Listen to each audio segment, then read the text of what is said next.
오늘 우리 계시는 하나님의 귀한 말씀, 우리 신명기 31장 6절부터 8절의 말씀입니다.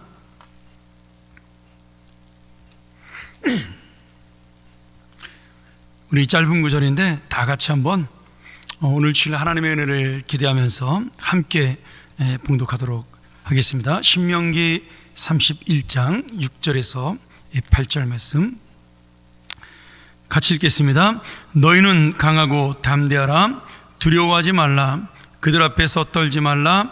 이는 네 하나님 여호와 그가 너와 함께 가시며 결코 너를 떠나지 아니하시며 버리지 아니하실 것임이라 하고, 모세가 여호수아를 불러 온 이스라엘의 목전에서 그에게 이르되 너는 강하고 담대하라.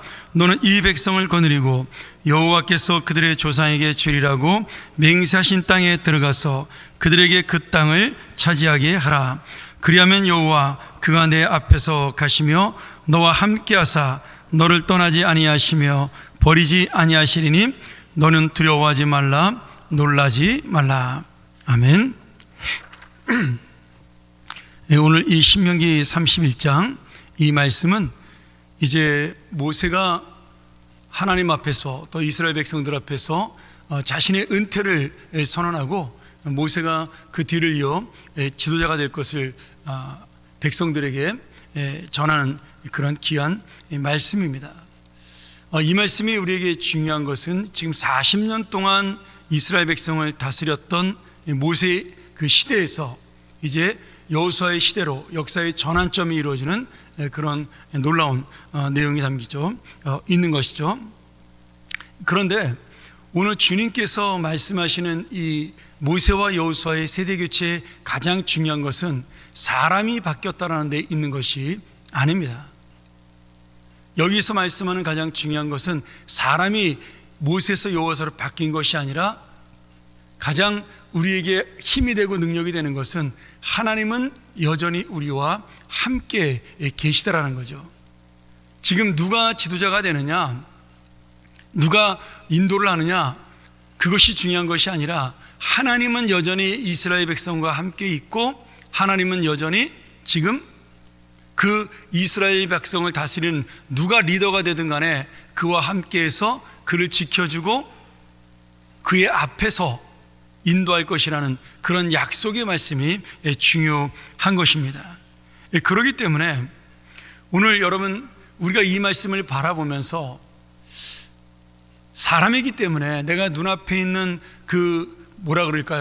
위대한 지도자, 능력 있는 리더, 그것을 원하는 것이 당연하지만 결국 이 모든 것을 인도하는 분은 하나님이라는 사실을 놓치지 않아야 한다는 겁니다.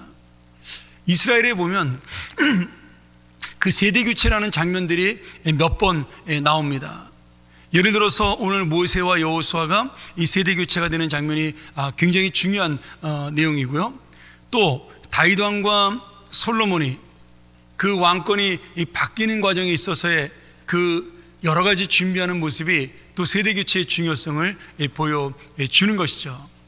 그리고 또 하나의 구약에서의 세대교체의 중요성을 보여준다면 엘리야와 엘리사가 그 선자의 세대교체라는 장면에서 엘리사가 하나님 앞에 구했던 내용들, 그런 모습들을 바라보면서 오늘 정말 우리에게 중요한 것은 사람이 바뀌고 그리고 이 세대가 바뀌는 것이 아니라 하나님이 여전히 우리와 함께 하느냐 하지 않느냐에 달려 있다라는 사실입니다.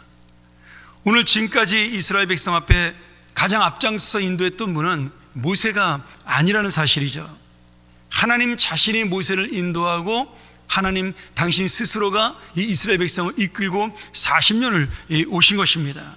다만 모세는 어떤 사람이에요? 하나님의 말씀을 대언하는 자에 불과하다라는 겁니다. 오늘 이 이스라엘 백성의 미래를 꿈꾸고 끝까지 이스라엘 백성을 붙잡고 갔던 분은 하나님 자신이셨습니다. 그래서 지금 모세가 가나안 땅에 들어가지 못한다라고 본인 스스로가 지금 이 말씀 속에서 고백을 합니다. 이 31장 1절부터 9절까지 쭉 읽어보면 하나님께서 내가 가나안 땅에 들어가지 못할 것이라고 그렇게 말씀을 하셨다. 그리고 이제 후로는 이 여호수아가 너희를 이끌고 이 가나안 땅에 들어갈 것이라고 말씀하신다. 그런데 우리가 거기에 대해서 강하고 담대해야 될 이유가 있는데, 그것은 바로 하나님이 너희를 끝까지 인도하시기 때문이다. 가나안 땅을 이끌고 들어가는 자가 누구냐? 앞서서 너희를 지금 인도하는 진짜 참된 왕, 리더, 지도자가 누구냐? 하나님이심을 놓지 말라라고 말씀하고 있습니다. 그래서 지금 9절 이하로 보면 여호수아와 레위인 그리고 다른 백성들이 그들이 행해야 될 가장 중요한 것은 이 리더들과 함께 새로운 미래를 막 계획하고 자기들의 능력으로 무엇인가를 할 것이 아니라 하나님 말씀 앞에 순종하는 것이 가장 중요하다라고 계속해서 모세가 반복적으로 이야기하고 있는 거죠. 오늘 여러분, 모세가 이 여호수아와 이스라엘 백성들 앞에 두 번이나 반복해서, 한 번은 여호수아 앞에, 한 번은 이스라엘 백성들 앞에 너희가 강하고 담대하라, 두렵고 놀라지 말라, 이렇게 말씀하시는 그 이유가 있습니다. 지금 이 강하고 담대해야 될 이유는 사람에게 있는 것이 아니라 하나님에게 그 은혜가 있기 때문인 거죠. 이 강하고 담대하다는 뜻을 살펴보면 이것은 감정의 문제가 아닙니다. 내가 마음을 강하게 먹어야지. 여러분, 그런다고 우리의 마음이 강해집니까? 천만의 말씀입니다. 내가 오늘 기쁨으로 살아야지. 그런다고 마음이 기뻐지나요? 아닙니다. 우리의 마음을 강하게 하고 담대히 하고 기쁘게 하고 평안히 하는 것은 결국 내가 결심과 내 능력과 노력으로 되는 것이 아니라, 그렇게 강하고 담대하게 나를 만드시는 하나님이 우리의 상황을 바꾸어주고 그 다음에 그 상황 속에서 우리의 마음이 주님을 붙들게 할 때 내가 자연스럽게 강하고 담대한 믿음을, 평안과 기쁨을 가질 수가 있는 것입니다. 오늘 이 강하다라는 말이 히브리어로 하자크라는 단어예요. 근데 이것은 수동태예요. 강하게 하다, 담대히 되다, 이런 뜻입니다. 내가 하는 것이 아니라 하나님이 나를 붙들어 주는 것입니다. 여기에 가장 중요한 뜻이, 제가 은혜 받은 뜻인데, 단단히 매다, 붙잡다라는 뜻이 있어요. 누가 붙잡는 거예요? 하나님이 지금 여호수아를 붙잡고 하나님이 이스라엘 백성을 붙잡고 가는 것입니다. 이것을 다른 말로 말한다면 하나님의 손 안에 붙잡힌 상태, 이것을 우리가 하나님의 장중에 있다 이렇게 표현하지 않습니까? 하나님의 날개 그늘 아래 있는 그 상태가 바로 내가 강할 수밖에 없는 이유라는 것이죠. 여러분, 우리가 강하고 담대하면 얼마나 강하고 담대하겠어요? 내가 얼마나 힘이 있으면 힘이 있고 능력이 있으면 능력이 있겠어요? 결국 40년의 세월 동안 이스라엘 백성이 살아왔던 것은 하나님을 붙들고 하나님을 의지하는 단 하나의 믿음, 그리고 하나님이 내가 너희들과 함께 할 것이라고 약속하셨던 그 말씀, 그 약속과 믿음이 함께 감으로 지금 이스라엘 백성의 인생은 이어져 가고 있는 것입니다. 그리고 가나안 땅에서 지금 이 말씀은 이 광야의 지금 요단강 앞에서가 중요한 것이 아니라 어디서 중요해요? 이제 들어갈 가나안 땅에서 중요한 것입니다. 이스라엘 백성은 과연 우리가 가나안 땅에 들어갈 수 있을 것인가를 고민했지만, 이미 하나님의 생각은 가나안 땅에 들어가서 너희들이 어떻게 살아야 되느냐를 말씀하고 있습니다. 이것이 바로 하나님의 약속입니다. 이 약속의 말씀 때문에 이스라엘 백성은 강하고 담대할 수가 있는 것이죠. 여호수아는 내가 아무리 40년 동안 모세 선생님을 통해서 리더십 교육을 받고 후계자 수업을 받았어도 내 힘으로 강하고 담대해지는 것이 아니라 이 하나님의 은혜로 강하고 담대해지는, 하나님께 붙잡힌 바 될 때 진정한 강함이 나타난다라고 그렇게 믿을 수가 있게 된 것입니다. 또한 이 담대하다는 말도 마찬가지예요. 이것이 히브리어로 아마츠라는 말인데, 내가 단단해진다는 뜻도 있지만 여기에 확증하다는 뜻이 있어요. 내가 확실히 이것을 증명하다, 이런 뜻이 있어요. 신약에서 똑같은 단어를 씁니다. 파르네시아라는 이 단어를 쓰는데, 이것은 내가 이 담대하다는 말이 겁이 없는 상태를 말하는 게 아닙니다, 여러분. 용기를 가진 상태를 말하는 게 아니에요. 하나님의 말씀에 붙잡혀서 내 마음이 지금 두려움이 없는 상태를 이 담대하다는 뜻으로 사용하고 있는 겁니다. 그래서 요한일서 5장 14절에 뭐라고 되어 있어요? 그를 향하여 우리가 가진 바 담대함이 이것이니 그의 뜻대로 무엇을 구하면 들으심이라. 여러분, 전혀 다른 내용을 지금 모세와 사도 요한이 말씀하는 것처럼 보이지만 아닙니다. 똑같은 말씀이에요. 우리가 담대할 수 있는 것은 그분의 뜻대로 살기 때문에 내가 거리낌이 없어 오늘 이 담대함, 두려움 없이 나갈 수 있는 그러한 믿음이라는 거예요. 여러분, 감정이 아닙니다. 이것은 내 마음이 아니에요. 하나님이 우리에게 주시고 내가 하나님을 붙들 때, 그리고 하나님의 뜻대로 살 때 믿음의 상태로 그 믿음을 가지고 주님 앞에 살아갈 때 주시는 자연스러운 마음입니다. 물론 우리가 연약하기 때문에 넘어질 수도 있고 쓰러질 수도 있습니다. 혼자 가만히 있으면 우울해질 때도 있고 괴로울 때도 있죠. 어려운 일을 만나면 낙심할 때도 있습니다. 그런데 우리가 완전히 넘어지지 않는 이유는 무엇입니까? 오늘 이 강하고 담대한 하나님의 은혜를 우리가 붙들 수 있기 때문입니다. 내가 만드는 것도 아니고 내 능력으로 일어서는 것도 아니라 오직 주님이 우리에게 주시는 약속의 말씀을 붙들고 살아가는 겁니다. 여러분, 우리가 살면서 하나님 앞에 정말 참 내가 이 세상에서 부족하고 어려운데 하나님 앞에 내가 안심하고 살 수 있는 이유가 무엇인가? 오늘 그 말씀을 하고 있는 거예요. 우리의 자녀를 바라보면서 얘가 남보다 뛰어나지 못하고, 저희 집 아이들도 마찬가지입니다. 뭐 평범하고 별 볼 일 없고, 정말 다른 사람들에게 비교해 보면 그렇게 대단하지 않은데 그냥 믿음으로 그 아이를 주님 앞에 맡기고 믿음으로 그 아이가 공부보다 중요한 하나님의 은혜를 알고 살아가는 아이들이 있다면, 여러분, 그 아이의 인생은 내가 책임지는 것이 아니라 하나님이 책임져 주신다라는, 그것이 바로 강하고 담대한 믿음이죠. 물론 그렇다고 해서 걱정이 없는 것도 아니고 내가 그에 대한 뭐라 그럴까요? 아쉬움이 없는 것도 아닙니다. 다 있죠. 그럼에도 내가 그렇게 믿음으로 내 자녀를 내 능력으로 키우는 것이 아니라 하나님의 은혜 앞에 맡기는 것, 이 세상에서 다른 사람들이 행하는 것처럼 살지 아니하고 주님의 믿음으로 살게 하는 것, 여러분, 그렇다면 저는 그 아이의 인생은 주님이 책임져 주실 것이라고 믿습니다. 여러분, 우리의 자녀뿐만 그럴까요? 우리의 인생도 마찬가지입니다. 우리가 건강을 잃어가고 힘이 없어져 가는 것도 결국 내 마음은 약해집니다. 육신이 약해지면 마음도 약해지죠. 그런데 하나님은 약해지지 않으니, 여러분, 결국 우리가 뭐 끝까지 가야 죽기밖에 더 하겠나? 저는 그게 바로 우리의 소망이라는 생각이 들어요. 죽기밖에 더 하겠나? 여러분, 죽음 뒤에는 영원한 생명이 있지 않습니까?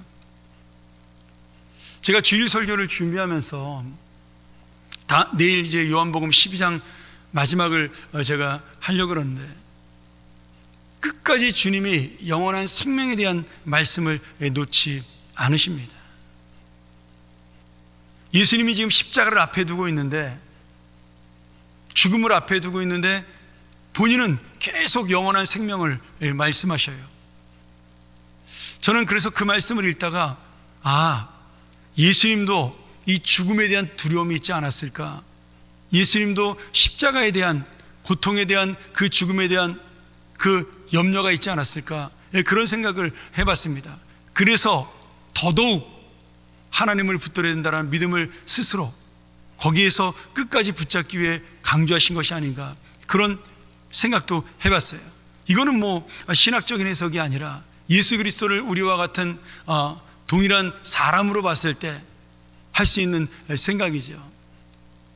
근데 여러분, 예수님이 그 영원한 생명을 믿었기 때문에 십자가를 지시지 않았습니까?